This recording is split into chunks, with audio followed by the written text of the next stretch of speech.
This person may seem untouchable, yet can effortlessly take down their opponent. Believe it or not, this is the art of Aikido, a martial art that's both widely known and surrounded by controversy.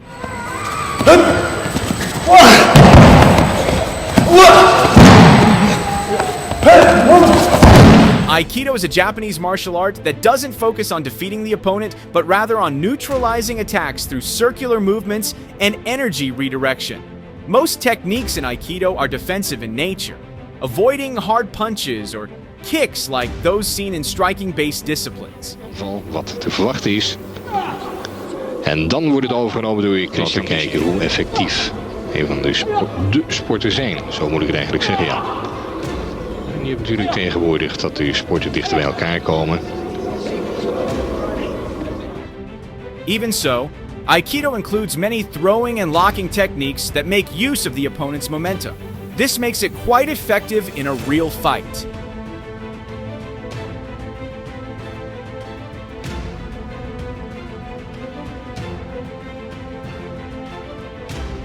On the other hand, many still doubt the effectiveness of Aikido when applied in various combat sports, such as MMA. The main reason is that most Aikido techniques rely on the opponent coming in with a certain kind of energy or movement. In MMA, however, opponents tend to counter those techniques with sprawls, counters, or overhooks to shut them down. In the second round, there, how he had using his arm to prevent the hand from sliding out there. You can see. So does that mean Aikido can't hold up in MMA? The answer is, it can, but only if it's not the sole martial art being used. Some of Aikido's techniques can actually be applied effectively in an MMA fight, as long as they're combined with other fighting styles.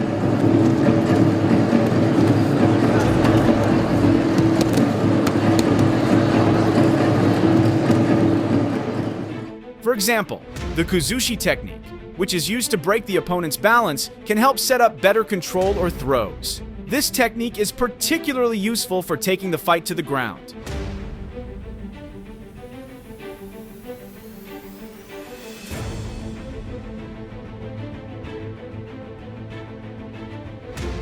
Another key technique is Tai Sabaki, which refers to the ability to move, evade, close the distance, and use body positioning to control the opponent by taking advantage of their momentum.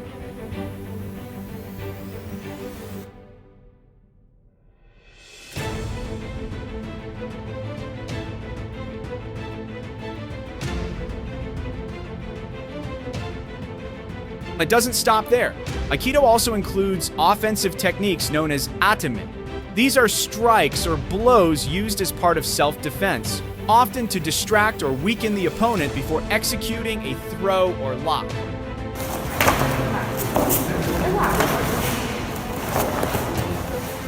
And finally, there's the irimi technique, which also has potential for use in MMA, though it would still need to be adapted to fit the rules of the sport. This technique involves stepping directly into the opponent's attack to blend with their movement and take control of their momentum.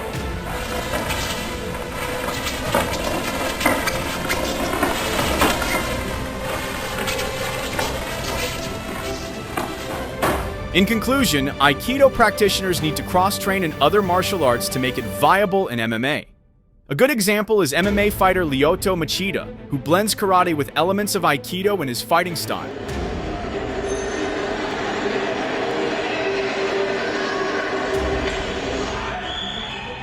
In first half dozen opponents. During a fight, Machida was also reported to have used the Kuzushi technique, capitalizing on his opponent's forward pressure to launch a counterattack. This approach closely mirrors the irimi principle in Aikido. Machida swarming in! Big kick! Pressure. She's looking for it! There's also UFC fighter Anderson Silva, who has been claimed to use Aikido techniques in some of his fights. This claim comes from none other than Silva's own Aikido instructor, Steven Siegel.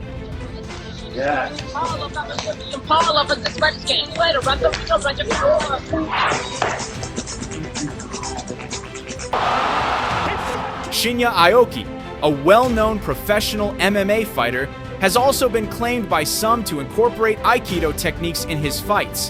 However, Aoki blends Aikido with other martial arts such as Judo, Brazilian Jiu-Jitsu, and Sambo. Aoki on top of Folayong. Walking the arms. It looks like Folayong is competing against somebody that is, If you're curious, you can check out Aoki's fight against Keith Wisniewski back in 2012. In that match, Aoki executed a wrist lock followed by an arm lock, very similar to the kotegaishi technique found in Aikido.